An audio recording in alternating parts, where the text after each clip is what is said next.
ensemble, ensemble, même si l'on est différent, et savoir traverser le temps, tout simplement ensemble.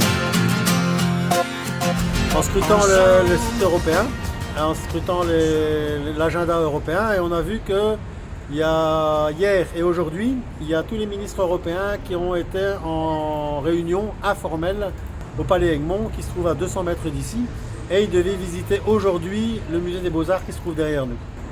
Et donc on a organisé ça aujourd'hui, mais ils l'ont visité hier. Bizarrement, ils ont changé la date. Je pense qu'ils ne voulaient pas nous voir, comme d'habitude. Ils n'aiment pas les citoyens, ces gens-là. Ici, c'est encore bien pire parce que c'est une organisation, l'OMS, qu'on ne sait pas d'où elle vient vraiment, qui va faire de l'ingérence dans tous les États. Et on va demander à nos responsables de tous les États de signer des traités et des accords aux alentours du 27 mai de cette année. Mais déjà maintenant, ils changent les textes tous les 15 jours. Donc on ne sait pas ce qu'ils vont signer. Il y a même des trous dans les textes maintenant. Alors ici on a vu qu'ils avaient beaucoup reculé dans les textes, mais on sait très bien que comme en Belgique, c'est reculer pour mieux sauter. Donc il y en a qui crient déjà victoire. Je suis complètement pas d'accord avec crier victoire maintenant parce que quelque part, ça ne devra jamais être signé. Hélas, les citoyens ne sont pas du tout au courant de cet accord qui est en passe d'être signé. On va parler des deux instruments conjoints qui sont le règlement sanitaire international qui existe déjà depuis 2005 et qui va être réformé, enfin qui veut être réformé par l'OMS et donc l'accord qui est plus communément appelé le traité pandémie. D'accord ? Et au travers de ces deux instruments, l'OMS veut gérer les futures pandémies, mais pas que pandémies, toutes les situations d'urgence internationale. Donc ça peut être le climat, ça peut être des problèmes avec les animaux, ça peut être un petit peu tout sous le concept d'une seule santé.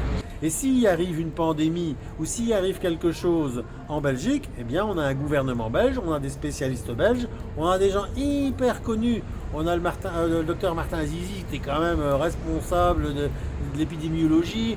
On a des gens comme Gerd van den Bosch qui ont travaillé 14 ans chez Pfizer, qui sont contre la vaccination. On a plein de gens comme ça qui ont voulu s'exprimer pour dire qu'il fallait surtout pas entrer avec des confinements, avec toutes ces choses-là. On aurait consulté ça, on n'aurait jamais eu de confinement, on n'aurait jamais eu de vaccination obligatoire, on n'aurait pas empêché aussi les médecins de traiter. Parce qu'on a condamné les médecins qui avaient osé soigner les gens. H1N1, après quelques morts, après 2-3 morts, on a tout arrêté. Il a fallu 2-3 morts. Maintenant, on parle déjà de 24 millions de morts sur la Terre. Avec les effets indésirables suite au péricardite, myocardite, AVC et compagnie. Moi, je pense qu'il faut vraiment une commission parlementaire pour trouver qui est responsable de tout ça. Donc, il y a vraiment question à se poser. Qui gouverne ? Les multinationales ou le peuple ou le gouvernement, mais qui n'entend jamais le peuple. Le directeur de l'OMS, Tedros Adhanom Ghebreyesus, serait donc seul en capacité de déclarer le début et la fin d'une pandémie, sans le contrôle de qui que ce soit, d'aucun organisme extérieur, pas même, il n'aurait besoin de l'aval du comité scientifique de l'OMS elle-même. Il n'aurait pas besoin d'apporter la preuve non plus, et il pourrait même déclarer une pandémie d'après un simple risque potentiel. Et à partir de là, à partir du moment où une situation d'urgence internationale serait déclarée, il serait en capacité donc de déclarer toutes les mesures qu'il estimerait lui nécessaires. Donc toutes celles qu'on a connues, hélas par le passé, confinement, couvre-feu, port du masque communautaire obligatoire, vaccination. En France, privation de revenus, c'est quand même énorme, ce qui est quand même très inquiétant encore, de dire quels traitements seront autorisés et quels traitements seront interdits. Donc on imagine quel traitement aurait pu être interdit sous le Covid. Tedros, il pourrait le matin se lever, éternuer un coup et déclarer une pandémie mondiale. Toutes les guerres qu'on a vécues ces 20-30 dernières années, elles ont toutes été déclarées sur des mensonges.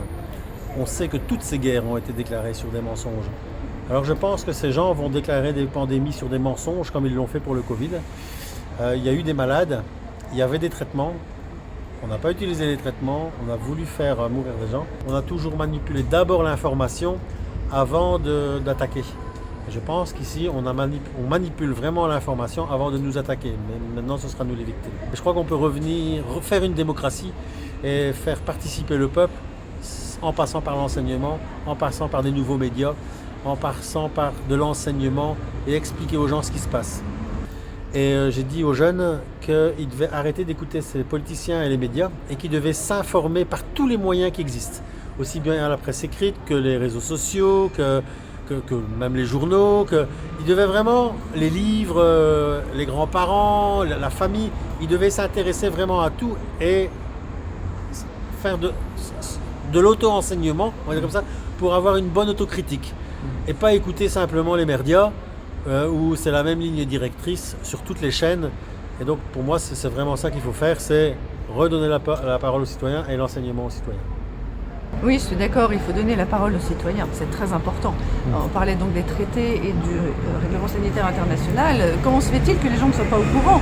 Le citoyen devrait être au courant. Et même les parlementaires ne le sont pas. Donc c'est très inquiétant. Donc moi, la dernière chose que je voudrais dire, c'est que la dernière mouture actuelle, en tout cas officielle, qui est en ligne du règlement sanitaire international, montre que l'OMS fait mine de rétropédaler. Ne crions pas victoire, on connaît maintenant leurs intentions, donc soyons très vigilants.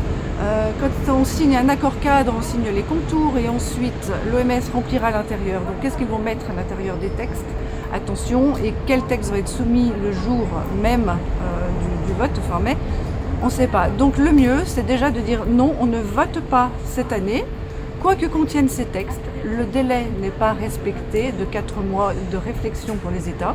Donc déjà, pas de vote cette année.